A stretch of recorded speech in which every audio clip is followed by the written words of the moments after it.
Яңалыклар чыгарылышы үз эшен башлап җибәрде. Студияда Лилия Гатина алга таба кайбер темалар турында кыскача.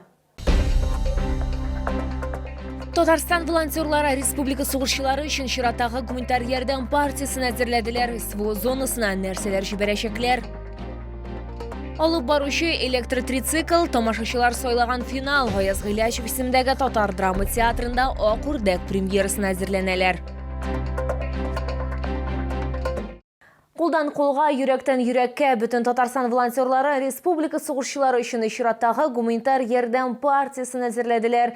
Яңа ел алдыннан сугышчыларны күңелле бүләкләр дә көтә. СВО зонасына нәрсәләр җибәрәчәкләр?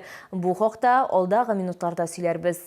Кулдан кулга, йөрәктән йөрәккә Татарстан хәрбиләре өчен чираттагы гуманитар ярдәм партиясы нәкъ менә шулга җыелган волонтерлар. Йөкне формалаштыруда хәрби хезмәткәрләр һәм республиканың хокук тәртибе гаскәрләре ветераннары берлеге, шулай ук волонтерлык хәрәкәтләре ярдәмендә хәрби хәрәкәтләр ветераннары дуслыгы берлеге катнашкан. Безнең монда катнаша 4 район: Тукай районы, Ознакай, Мөслим һәм Актаныш һәм инде Чаллы шәһәре. Бөтен волонтерларга рәхмәт.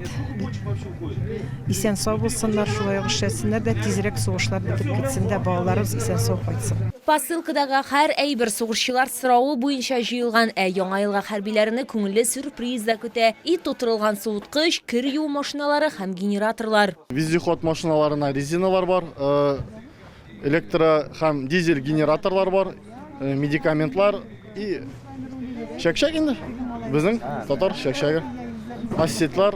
Гүләнә Идилбаева гуманитар ярдәм җыю һәм җибәрү белән махсус хәрби операция башланганнан бирле шөгыльләнә. Моннан тыш аның бер туган инесе дә СВОда катнашкан һәм геройларча һәлак булган. Махсус хәрби операциядә инде безнең яшь поколение дип әйтик, безнең 20 яшьлек егетләр дә бүгенге көндә яу кырында илебез өчен сугыша.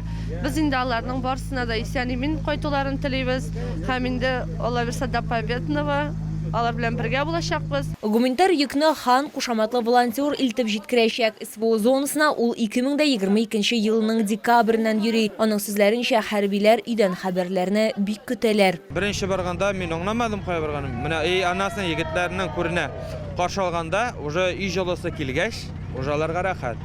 Но кайтып киткәндә теге сизелә инде менә. Күңелләре тула, но алар чыгармыйлар. Алар безнең честный военнар. Аларга рәхмәт, что без менә шушында җирдә яшибез.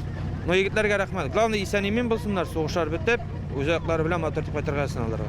Волонтерлар уртак көч белән җыелган бу йөк сугышчыларыбызны яңа ел бәйрәмендә җылытыр дип ышаналар. Лилия Гатина, Тахир Бикметов, яңалыклар.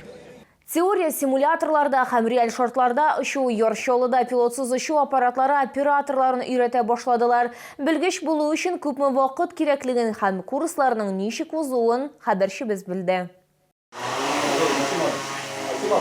Пилотсыз ұшу аппаратлары белән идарә итү буенча белгечләрне системалы әзерләү көчәя бара. Укыту белемнең барлык дәрәҗәләренә кагылам. Технологияләр белән мавыккан укучылардан алып булачак хәрби контрактчыларга кадәр. Мы планируем обучать операторов БПЛА для охраны объектов топливно-энергетической сферы, стратегических объектов, которые очень много у нас в городе Набережные Челны. Это будет и в охране лесов использоваться, сельхозугодьях будет использоваться, в МЧС, гражданской обороне, в сфере МВД. То есть все вот эти структуры, они будут наполняться этими специалистами.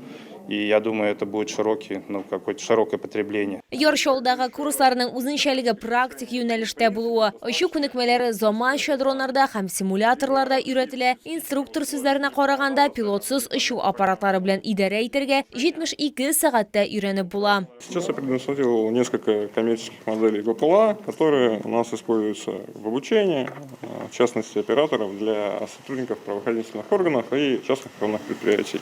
Управление, как правило, несложное, там все, по большей части все зависит от опыта пилота. Моннан тыш шәһәрдә хәрби спорт клубы актив эшли, анда тирда ату белән шөгыльләнеп була. Существует военно-спортивный клуб «Ворошиловский стрелок». Занимаются дети от 8 до 16 лет. Отрабатываем стрельбу с винтовки, с пистолетов, метание ножей, арбалеты и прыжки с парашютом совершаем. Возможности очень большие, и я считаю, что все должны понимать, что актуальность, интерес и активный отдых здесь присутствует в очень широком формате. Это большое начинание и большие перспективы для дальнейшей деятельности как в спортивном формате, так и в развитии патриотического воспитания среди подрастающего поколения. Балалар өчен бу күбрәк хобби булса, өлкәннәр өчен укыту программалары һөнәри белемнәрен арттыруда яки хәрби хезмәткә контрактны имзалаганда ярдәм итәчәк дип билгелиләр хәрби спорт клубында. Лилия Гатина, Сергей Вильданов, яңалыклар. Алып баручы электр трициклы тамашачылар сайлаган финал. Аяз Гыйләҗев исемендәге Татар драма театрында драматург Равил Сабиров әсәре буенча Акүрдәк премьерасына әзерләнәләр. Спектакльне Татар театрының 35 елыгына куялар. Моннан тыш бирдә ясалма интеллект та җәлеп ителәчәк. Тамашачыларны тагын нәрсәләр көтә? Тулырак киләсе материалда белерсез. Дамы и господа, ханымдар һәм әфәнделәр, хәерле кич, исәнмесез!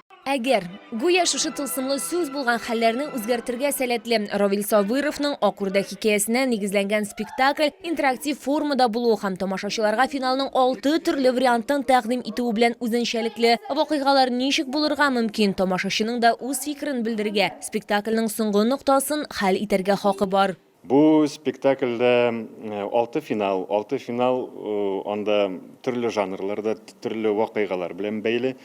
Һәм төп темасы монда бүгенге бич, скажем так, ясалма фәһем белән әңгәмә. Чөнки менә үзегез дә күреп торасыз, безнең өстә телевизорлар эленеп тора, ясалма фәһем шуннан күренәчәк. Сәхнәдә электр трициклы да кулланылачак. Мин монда бу спектакльдә алып баручы ролен башкарам. Бик кызыклы роль. Мин монда трициклда йөрим. Җәү йөрмим сәхнә буйлап. Мотоциклда йөрим дигән сыман була. Һәм инде мин ясалма фәһем белән контактирую дигән сыман. Ул миңа нәрсә әйтә, шуны эшлим. Һәм инде бу спектакль бик кызыклы булырга тора, чөнки монда инде тамашачылар үзләре финалны һәм сюжетны дигән сыман үзләре сөйләп алачаклар. Без теге техника яратабыз, чөнки техника сәхнәдә йөрсә, ул бик кызык булып тоела. Без менә Копейка беренче чакта, аннары Минский, хәзер инде трицикл. Менә Аллаһ биргән булса, февральдә сәхнәгә целый бер КАМАЗны мендерәчәкбез, 43-50. Спектакльнең премьерасын Чаллы халкы һәм шәһәр кунаклары якын көннәрдә үк күрә алачак. Лилия Гатина, Сергей Вильданов, яңалыклар.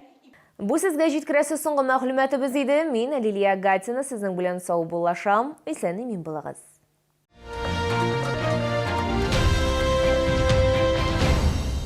Встречай Новый год с дальневосточными деликатесами. Свежий улов прямо с Камчатки. Королевский лосось, красная икра масляная. С 22 по 31 декабря. ТЦ Грин, остановка Глобус.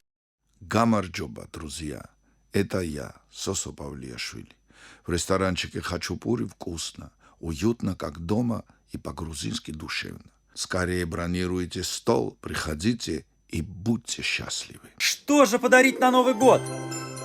Интересные подарки в чайном дереве, алтайские презенты, боксы с чаем и сладостями и подарки для здоровья. Покупайте в чайном дереве, ТК 105 Новохитово, 1-й этаж.